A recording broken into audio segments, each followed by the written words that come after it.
vídeo, então, nós vamos falar sobre a extração de DNA envolvendo o método de precipitação do DNA com alta concentração de sal.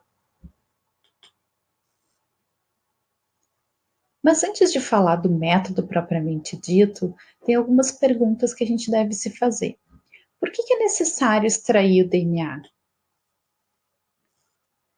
Não seria possível analisar o DNA diretamente na amostra coletada? Bom, a gente já falou um pouquinho sobre isso na aula de extração de RNA viral. Então, o mesmo que acontecia com o RNA que estava dentro das células, acontece com o DNA. O nosso DNA está no interior das células e ainda o DNA está no interior do núcleo das células. Então, ele está protegido por membranas celulares. Então, não existe como analisar o DNA diretamente na amostra coletada. E além de estar dentro do núcleo, o DNA ainda está empacotado com as proteínas. Vocês lembram da aula de organização do genoma?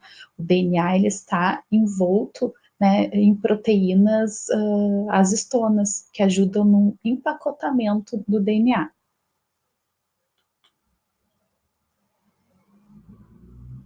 Então, quais seriam as etapas e o princípio da extração do DNA, utilizando esse método de precipitação com alta concentração de sal?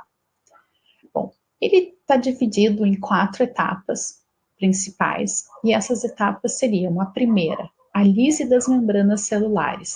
Então, a primeira etapa para a extração do DNA, para liberar o DNA para as análises, seria lisar, ou seja, romper as membranas celulares. Como é que essa lise pode ser feita? Normalmente ela é feita com detergentes, né? Aqui eu coloquei um exemplo, que é um nome comercial de um detergente purificado próprio para análises de biologia molecular.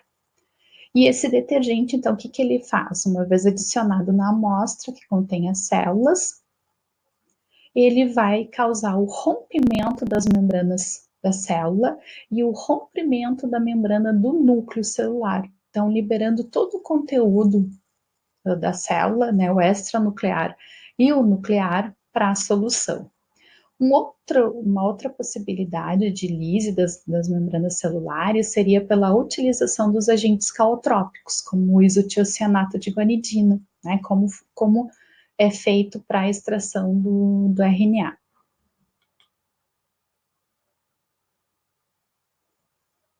Só que, como eu falei para vocês, após a lise das membranas, todo o conteúdo celular e nuclear ele vai parar em solução. Então, como uma complementação da lise celular, são feitas as lavagens. Né? Como é que são feitas essas lavagens?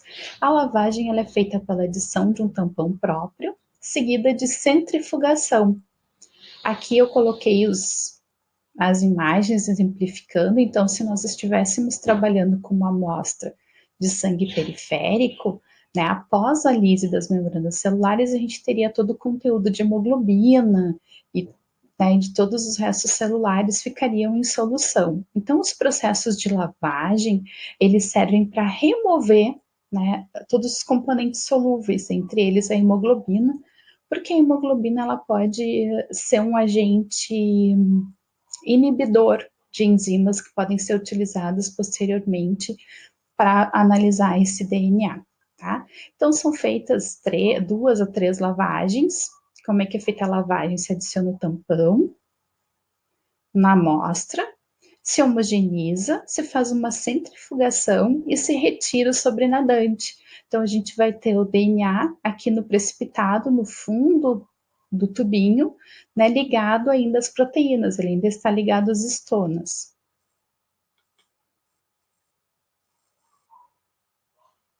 A segunda etapa desse processo de extração consiste em descomplexar o DNA das proteínas. O que seria essa descomplexação do DNA das proteínas? Seria a separação do DNA das proteínas que ele está empacotado. Como que é feito isso? Isso é feito pela adição de um detergente um pouco mais suave do que aquele detergente utilizado na lise das membranas, né, ou enzimas.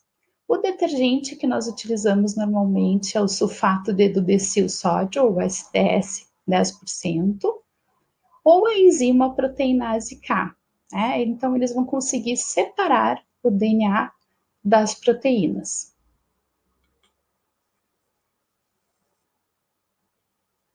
Só que ainda continua o DNA e proteínas na solução, e a gente quer o DNA o mais puro possível para conseguir fazer todos os processos que a gente vai utilizar para analisar esse DNA. Então, é preciso realizar uma terceira etapa, né? Essa etapa seria a separação do DNA das proteínas, ou seja, fazer com que proteínas e DNA se separem, tá? Como que é feito isso?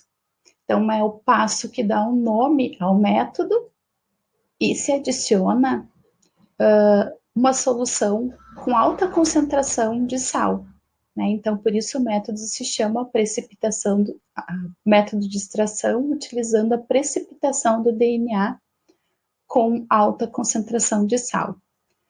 Essa alta concentração de sal vai fazer com que as proteínas desnaturem, e essas proteínas desnaturadas, então, elas vão precipitar, né? E o DNA vai continuar em solução. Como é que se faz a separação efetiva? Após a adição do cloreto de sódio, se realiza a etapa de centrifugação. Então, após a centrifugação, as proteínas que foram desnaturadas pelo cloreto de sódio vão para o fundo do tubo e o DNA vai ficar no sobrenadante. E aí a gente pode ir para a quarta e última etapa do processo de extração, que seria a precipitação do DNA, né? Essa etapa, então, ela vai fazer a concentração e a purificação do DNA. Por que isso? Concentração, porque eu vou tirar o DNA que estava numa solução com um volume maior, eu vou tirar esse DNA precipitado, e purificação, porque também essa etapa ajuda a retirar os restos de proteína que podem ter ficado no DNA, né, e resto de outras moléculas que ainda não foram separadas no processo. Como é que se faz efetivamente esse processo? Então, após a centrifugação, que a gente tem as proteínas no fundo do tubo, a gente vai ter o DNA na solução. A gente faz a transferência desse sobrenadante utilizando uma pipeta para um outro tubo. Mas essa solução ainda contém, né, outros agentes, né, outros componentes, outros reagentes utilizados no processo de extração. Então, a gente procede à adição de etanol absoluto nesse tubo. E o que acontece? O etanol absoluto, ele é higroscópico, e com isso ele faz a desidratação do DNA. E esse DNA desidratado, ele precipita, não na forma de um precipitado em pó, né? Ele fica numa espécie de melequinha, de gosma. E esse DNA precipitado, ele tem bastante afinidade por vidro. Então, se coloca uma pipeta ou um bastão de vidro dentro do tubinho e o DNA precipitado se adere a esse material de vidro, e a gente consegue então fazer a transferência do DNA para um novo tubo. E nesse tubo a gente adiciona um tampão próprio, né, que é um tampão tris-EDTA, para manter um pH apropriado, e esse DNA, então, está pronto, extraído, para ser utilizado. Esse método de extração, ele garante um DNA de grande qualidade, né, um DNA com grande quantidade e muito boa qualidade. Por quê? Grande quantidade porque a gente pode utilizar amostras em volumes apropriados, adequados, né? E além disso, esse processo ele possui várias etapas de purificação, né? Que envolvem então as etapas de lavagem iniciais, a etapa de precipitação do DNA com etanol, que também é mais uma etapa de purificação. Então, a gente tem um DNA de boa qualidade e também em bastante quantidade. Pontos negativos dessa técnica. Ela é uma técnica que envolve bastante procedimento, então a gente usa bastante mão de obra, e ela ocupa um certo tempo também da análise.